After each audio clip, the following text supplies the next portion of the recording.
காவேரி குண்டாறு 100 ஆண்டுகள் அந்த கனவு திட்டம் புரட்சி தலைவர் ஐயா எடப்பாடி அவர்கள் தன்னுடைய பொற்கரங்களாலே அதை தொடங்கி வைத்தார்கள். அதற்கு எல்லோரும் உரிமை கொண்டாடலாம். ஆனால் அதை நிறைவேற்றி மக்களுடைய நம்பிக்கை பெற்றவர் புரட்சி தலைவர் ஐயா எடப்பாடி அவர்கள்.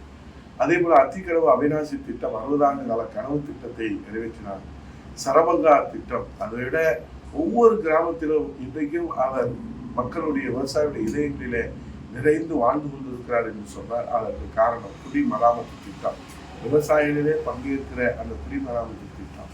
அது மட்டுமல்ல, மேட்டூரிலே 88 ஆண்டுகளுக்கு பிறகு ஒரு முதலமைச்சர் தானே வேஷ்டியை மடித்து கட்டி கொண்டு கடப்பாரியை கையில் எடுத்துக்கொண்டு அந்த மேட்டூர் அணையை தூர்வாரிய ஒரு முதலமைச்சர் என்கிற வரலாறு சுதந்திரத்துக்கு முன்பும் சரி சுதந்திரத்துக்கு பின்னும் சரி அந்த வரலாறை படைத்த ஒரே முதலமைச்சராக புரட்சி தலைவர் ஐயா எடப்பாடி விவசாய முதலமைச்சர்.